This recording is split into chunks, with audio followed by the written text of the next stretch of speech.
think that Yes. went to you. So, Okay. I just all allowed it. right. All right. Well, welcome everyone. Thank you all for joining us today for our lunch and learn session on personal budgeting. We're going to hopefully do more of these other topics. So giving people a chance to pick up some skills, some personal life skills during a brief half hour lunch break. And today we're privileged to have Owen Beightol with us today. Owen has a passion, I would say, for helping people Mhm. live with greater purpose and intentionality, not only in their faith and leadership, but also how they steward their finances.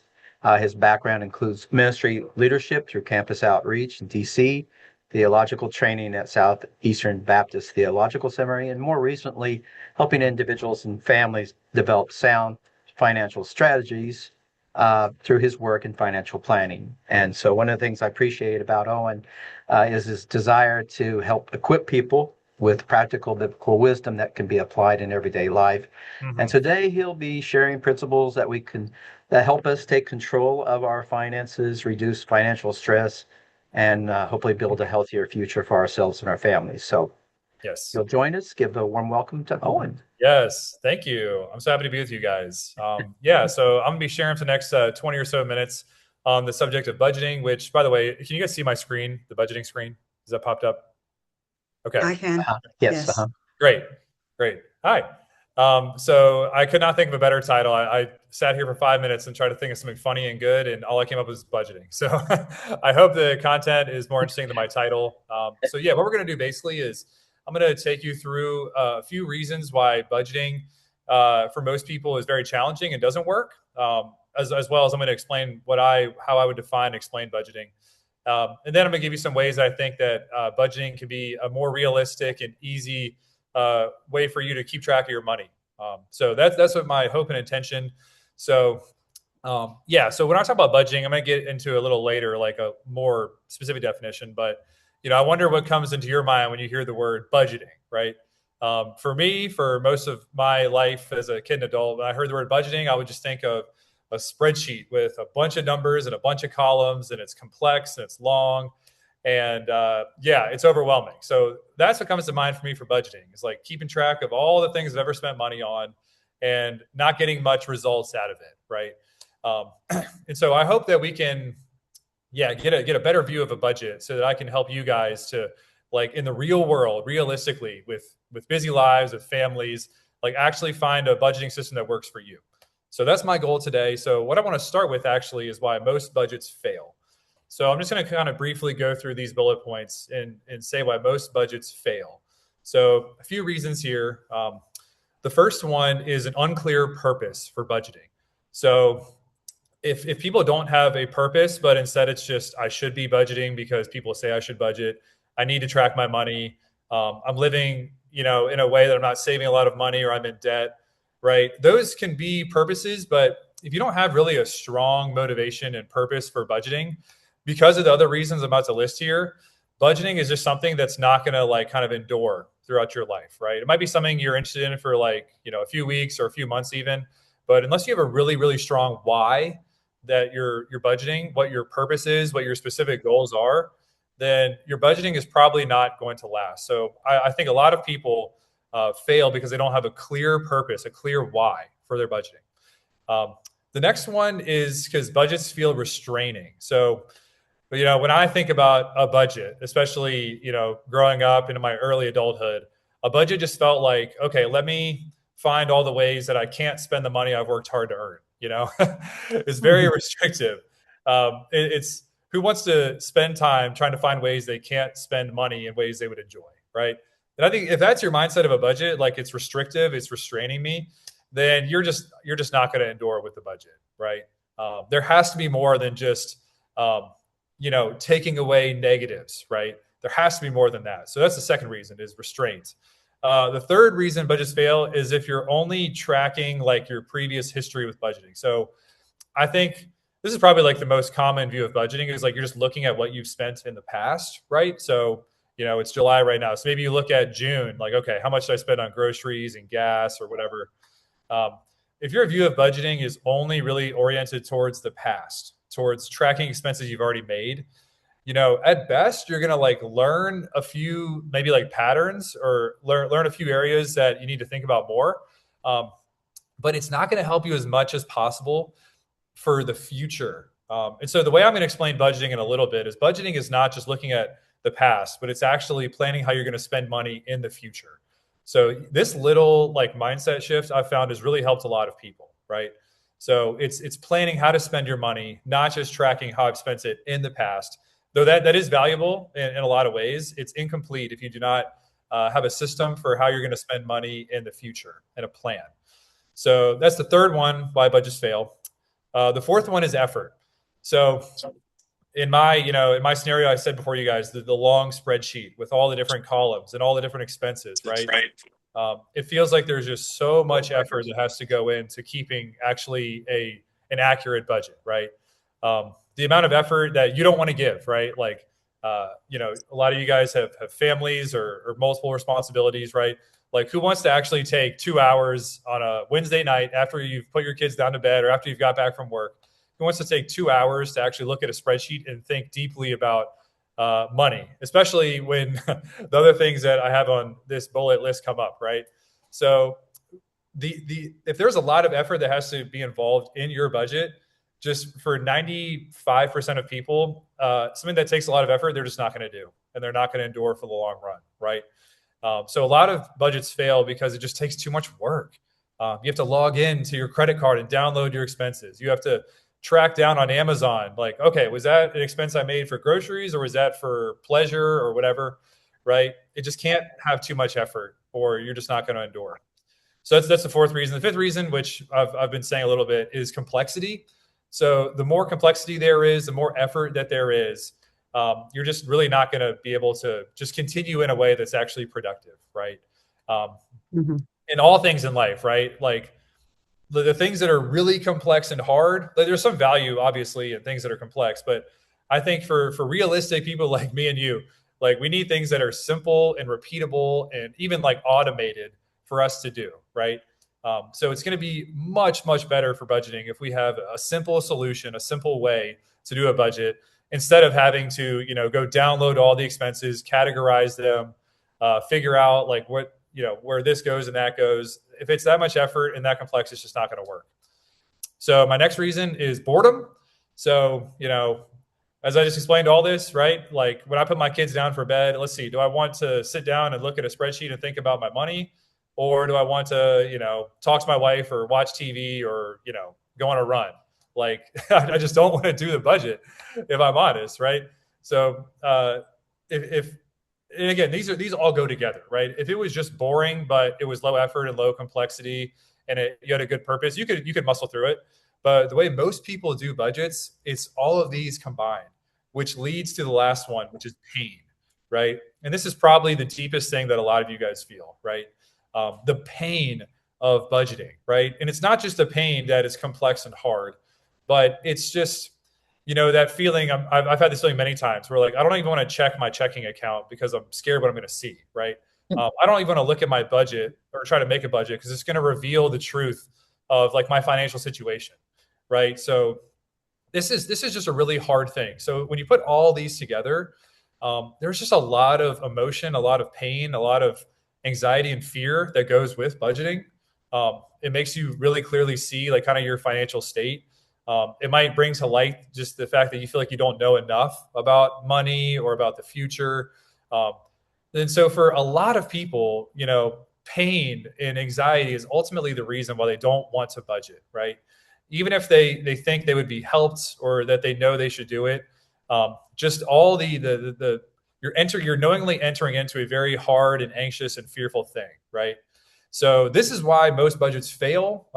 If you look at statistics in the United States of, people who actually like stick through budgeting, it's very low, right? And so putting all this together, right? I'm not going to leave you with this, right? I want to present to you a better way to do a budget, a way that has a clear purpose, that takes little effort, that's not as complex, and hopefully, even though it's painful sometimes to get a clear view of where your finances are, but hopefully with this, you will have more clarity, which can lead you to eventually more peace and joy, though it might be a hard, initial bumpy road to get there, right? So this is why most budgets fail. Let's go next to just kind of what is budgeting. So I just want to have a clear kind of summary. So the wrong view of budgeting, a painful, complex process that restricts me from spending money, right? Like who would ever want to do that? The right view, I try to make this short and simple, a plan for your money before you spend it. Mm. So a plan before. So those are the two kind of key words. So it's a plan. So you think about a vacation you're taking in a month, right? Maybe you'll sit down and plan out, right? Like I would like to go to this beach, or I would like to see this friend, or like you're going to plan out some things beforehand, right? Like we plan out a lot of things, but often with money, we don't really make a plan for it. We just kind of hope we get by. We maybe at best will look at our expenses in the past few months and see like, I'm spending a lot of money here, but now what do I do, right? So the right view is a plan for your money before you spend it. So before you spend it. So I just want to show right here. I'm gonna send this to you guys later, but this is like a very, very simple bare bones kind of budget, right? This is literally just one page, and it can be like something that takes you not that much time to fill out. But so what I want you to see is that instead of like looking at June 2026, how much money I spent, what I want you to see with this budget is it's actually planned for the future. So with this budget, it would be maybe for August 2026, you're planning to spend this much money, right? And then you can see what you actually spend when the month is over, right? So this can help a lot. If you're looking at like the top row, like, housing, rent, and mortgage, like that's gonna be a fixed cost. That's not, very variable, but there are variable expenses on here where you can plan, right? So like in June, I spent a little more than I wanted on groceries. So I want to plan for this month to spend this much money. And that can help you if you even put a dollar amount to it to say, okay, I've got $600 this month to spend on groceries. And so I need to, maybe even literally go take out $600 from the bank, right? When you get your paycheck and say, I'm only spending this money on groceries this month. So I'm going to go to the grocery store with $600 and I'm going to make this, basically my monthly money, right? So this is just an example, right? You can obviously use a different amount of money or a different category, but planning is going to help you because with a credit card and a debit card, or even like the tapless thing on your phone, it's so frictionless and it's so easy to just spend a little money here, a little money there. So this will help you to actually say, like, I'm going to try to spend this much money. And then you can evaluate, right? Okay, actually, I did spend this much. And so I won't go through every category here, but when I think about a budget, it's not just like how much money I spent on, the needs I have or the wants I have, like going to the movies, right? But it's even things like savings or an emergency fund, right? So would love for you to even plan, even if it's $50, right? Oh, sorry, someone have a question? Oh, okay.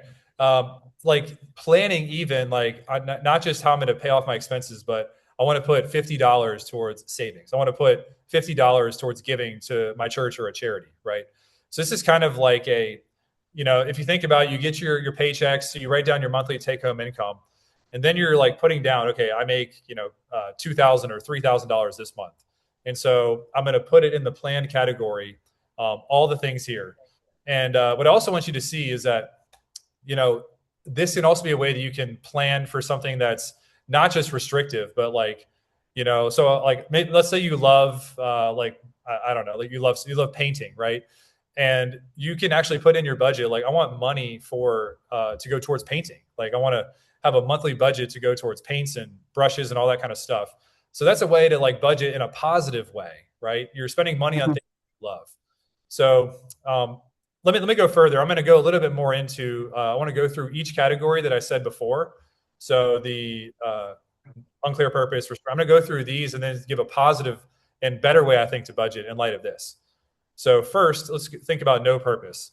So it's kind of obvious. Instead of having no purpose or an unclear purpose, you need to have a purpose, right? This first bullet point, I put enough is enough. For a lot of people, this happened to me. There needs to come a point where it's like, I'm tired of living in this fear and anxiety. I'm tired of living in a way that I don't know where my money's going. I don't know why I'm not saving anything. I don't know why my debt's not going down. And you just really need to have a moment where it's like, enough is enough. This doesn't need to be something that's negative. It could be positive. Like, I want to make the most use of the money that has been stewarded to me. And so I'm trying to emphasize, you just need to determine your why. So like some practical whys, for example, get out of debt, stop living paycheck to paycheck, save for a vacation, new car, or house. So these are like practical why things that can be great, right? So you're trying to save for something or pay down your debt. I think the deeper whys, my next bullet point, I think this is really what you're ultimately looking for, right? It's not just getting out of debt, but it's that feeling of anxiety that you'll never be able to get out of your debt. It's that feeling of terror that you won't be able to provide for, a friend or a parent or a child, right? And so I think that as painful as it is, you kind of need to enter into that pain of what you've maybe been avoiding and like maybe distracting yourself from, and enter into, I don't want to feel this.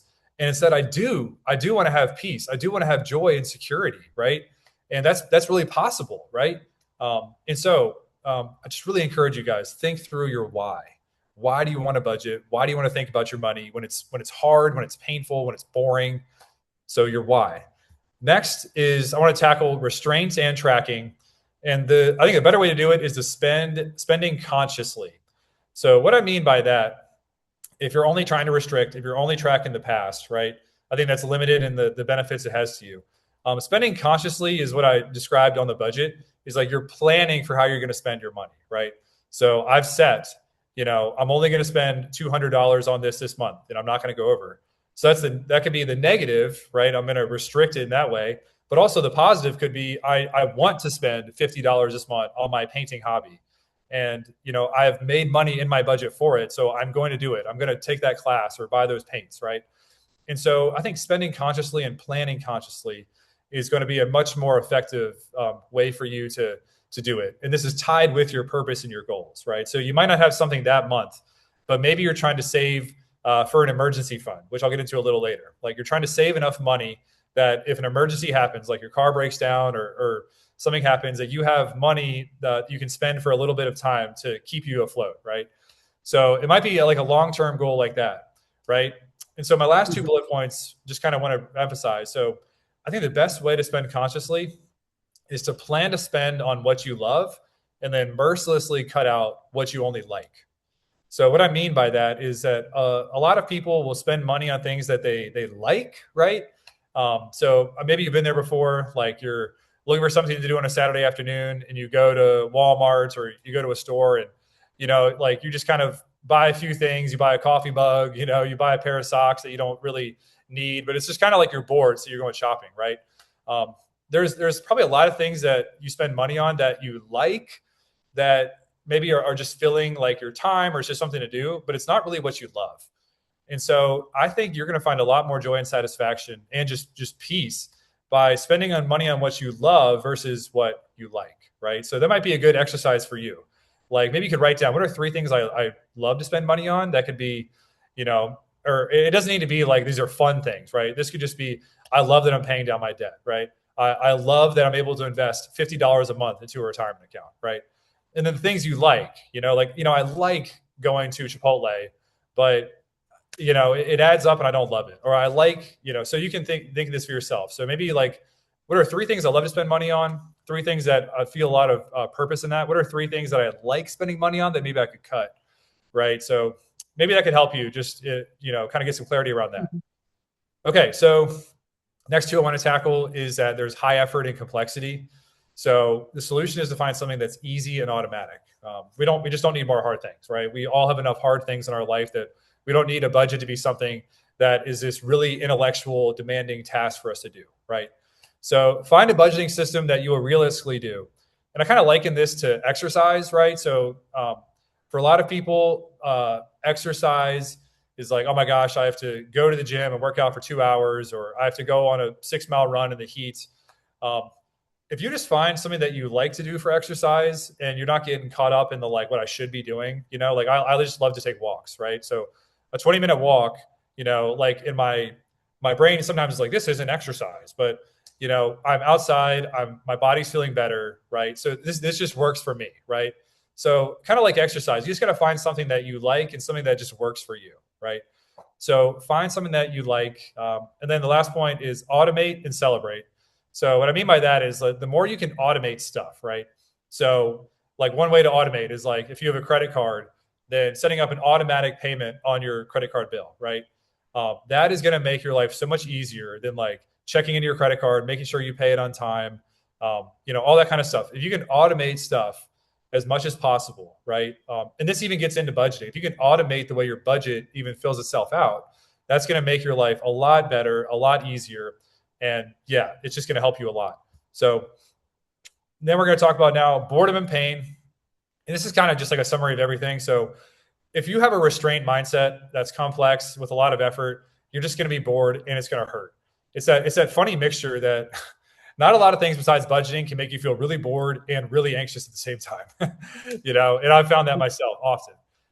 And so if you have an easy and automated and simple system, if you have specific goals, if you have that motivating purpose, that why, and if you're actually making progress, it's going to bring you a lot of joy and peace. It's going to help you a lot to do that. And so now just a few quickly some practical ways to budget. So I'm going to send you guys this, but there's just the classic tracking of expenses on a spreadsheet with the caveat that it's not just the past you're looking at, but it's planning for the future. You can look at some budgeting software. So I can send this out later, or you can write it down. There's one called You Need a Budget. It's a very in-depth budgeting software that helps you plan for the future of what you want to spend. But it's going to automate it so you can connect your bank account and your credit card so it automatically can fill in a lot of stuff for you. You can also look at Ramsey Solutions. So Dave Ramsey is a very popular finance author and speaker. And he has some good budgeting softwares. I think he has one called Every Dollar Budget that are really good. Another way, so here's another way you can do budgeting.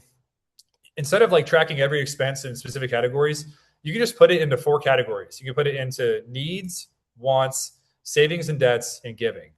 And you can plan for the future and look at the past, right? How much am I spending on needs? And needs, you can kind of define a need how you want. Do I need, my do I need my Netflix, right? Or is that more of a want, right?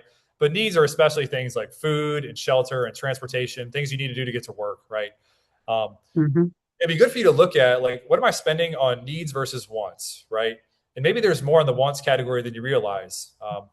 Savings and debts, really good to see how much you're putting there, and then giving, right? So not talking a lot about giving right now, but even if you can give a little bit of money, people find so much joy and satisfaction in giving, right? To meaningful charities or churches or religious organizations that you find meaningful, that gives people a lot of joy. Next one I have is a deep dive every 4 to 6 months. So what I mean by this is instead of obsessively tracking your expenses every week, right? I would recommend that every 4 to 6 months, this could be it could be every 3 months, could be every 9 months, right? But download all the expenses that you've had the past 4 to 6 months, and just try to make a few interesting observations and analyze kind of some. I have this in my next bullet point: tracking maybe some problem children, right? So maybe you notice as you look at it, I'm spending more money on gas than I realized. Maybe that's just the reality that gas costs more now, or maybe it's something else, right? Or you're spending more on clothes or food or whatever. So it doesn't mean you need to necessarily change how much you spend, but it might be helpful for you to see. And I'm sure you can probably find a few areas where I want to spend a little bit less here and I want to spend a little bit more on something I love instead of what I like. And then I'd say just ask a friend to help, right? If you have a friend that you feel like's pretty wise with money, just ask them how they budget and if they could help you. A few quick principles: build a buffer or emergency fund. Emergency fund is something, right? You have $1,000 or $2,000 set aside for if something happens, you have money that you can afford it, right? So your car breaks down or something happens, right? So build a buffer emergency fund. Pay off your high interest debt quickly. So Dave Ramsey calls this gazelle mode. Look at this example here. If you have a $5,000 credit card balance, the average interest rate on credit cards is 23%.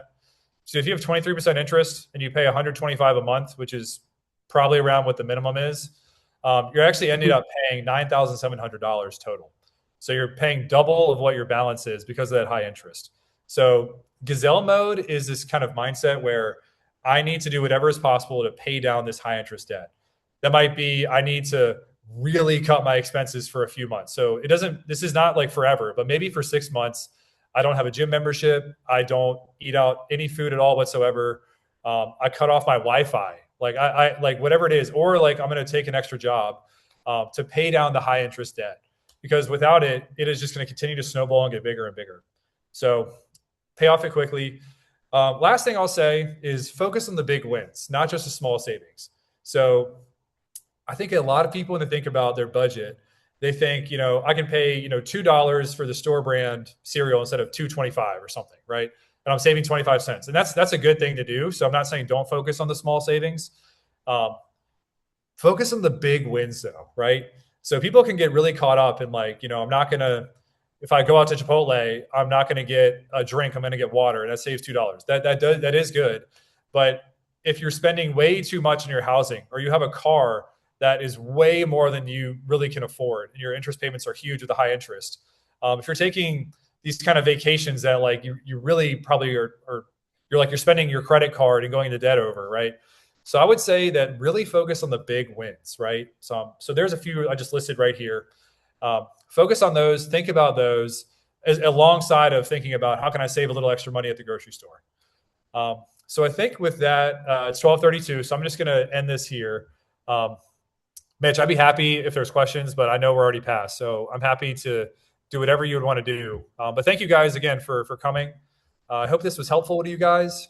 I hope that, you learned a few principles and that this could just help you in the future to feel more peace with a budget.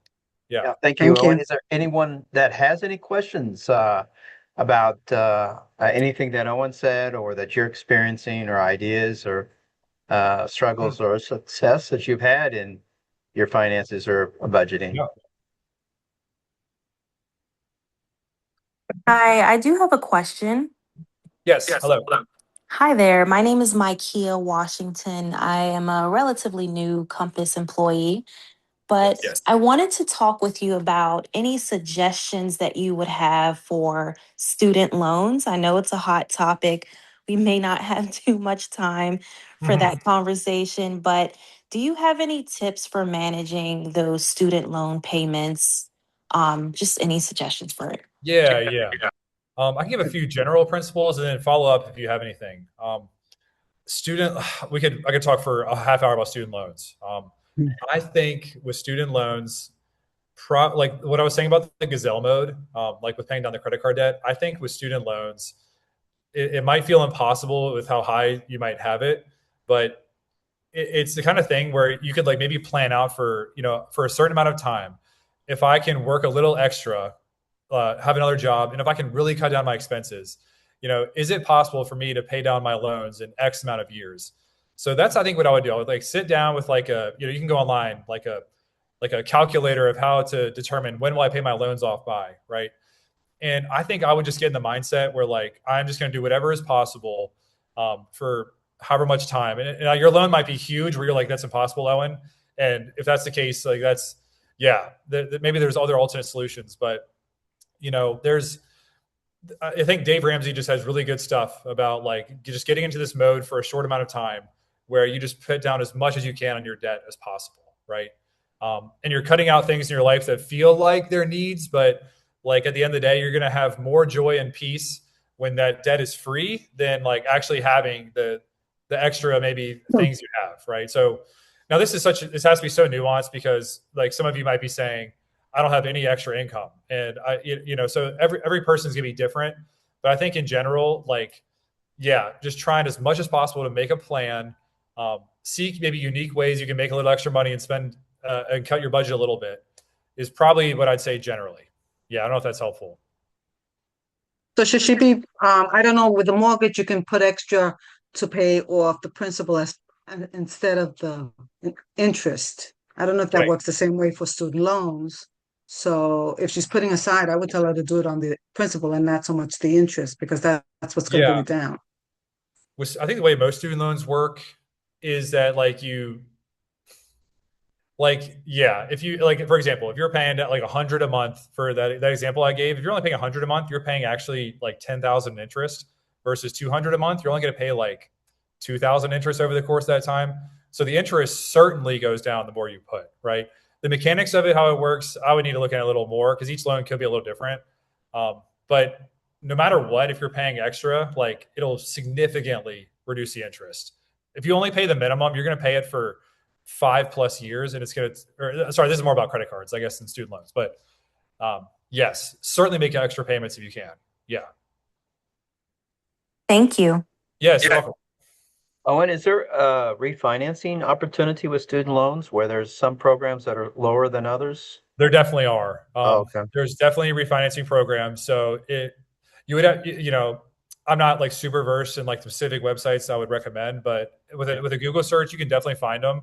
I would say this though, I would carefully read through, not everybody is in your best interest. You guys always know that, right? Yeah. So like you want to make sure that if you're refinancing your loans or you're combining your loans, that you're actually getting a better deal in the long run, right? Because sometimes there might just be these hidden things that can, for some reason, whether it's the amount of time or the interest of it, it's just not going to actually help you. So what I would recommend is like get a friend to look at it with you. Like am I reading this right? Second, I would take that and, I don't always say this about AI, but AI is really good at analyzing like what is the pros and cons of this. And so if you throw into, a ChatGPT, like what is the pros and cons of this specific loan that they're offering me, it can do a pretty good job of saying like, here's the ins and outs of it. Yeah. So that's what I'd recommend, I think. Yeah, you can even upload your contract or paperwork that you have, and it can do really good job analysis. We use AI probably about every day or so on different things. Yeah, it's really useful for that. It's really good. So that can give you a kind of an unbiased look at it, at least a first look, without going further. Yeah, it's good. Yeah. Anyone else? Yes, hi, this is Milan. Hi. Hi. You said something about the budgeting of the book. Where did you say to purchase that? Oh, a book. Did I say a book? I think you said something. I'm sorry. So I can recommend a few quick things. So I mentioned Dave Ramsey a lot. So Yes. there's two things I could recommend. So he has books. His most popular is called Total Money Makeover. And that's an extremely like good, especially for thinking about budgeting and debt and like getting into like some financial more security. That's a really, really good book. So Total Money Makeover. I'm sure it's on Amazon for between $10 and $20. Another thing, which is more expensive, it's this course he has called Financial Peace University. I think it's $100, which might feel a little prohibitive, but I like that a lot because it takes you through videos, and then it also gives you access to, I think, some of the Dave Ramsey kind of like you can like interact with some of the people there, like some of the advisors. And you can get these like free webinars or not free, the webinars that come with your payment. Okay. So I've heard extremely good things about Financial Peace University. That can be really helpful. You could start with the book. I mean, I'm sure you could go to a library even and find a free copy of Total Money Makeover. Okay. Yeah. All right, I appreciate you. Thank you. Yes, you're welcome. Owen, are you familiar with that app? I know a lot of people that I know use the YNAB. I don't even know what that stands for. Yeah. What is that? That's actually, you need a budget. I put it on my is that what it is? Why you need Yeah, a so budget? YNAB. That's it. Yeah. YNAB. Yes. Yeah, it's an app, and I think it's pretty easy. It takes a little bit to time to get it set up and started, but it also does. I think there are people who absolutely love YNAB is the short name, but you need a budget is like the brand name. Yeah. It definitely takes, so it does cost money per month. I forget how much. Oh yeah. But I've heard people, like they're like, I'm saving more money, way more money than I spend on the app because it's so helpful and so easy to use, right? Yeah. So you could probably find a free trial, I'm sure, online for that, or look at a video on YouTube of like what it looks like. Yeah. But that's a good resource. Yeah. Okay. All right. Anyone else?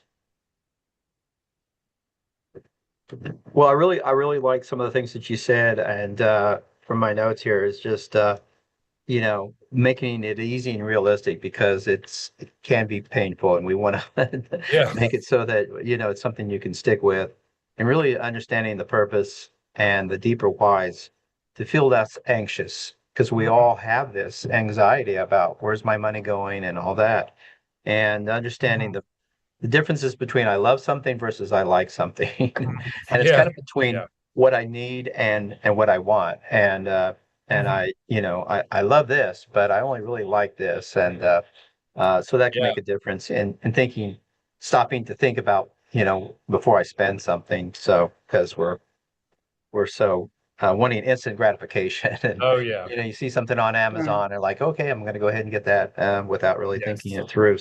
So I appreciate those ideas and comments. So Yeah, yeah. I really enjoyed this.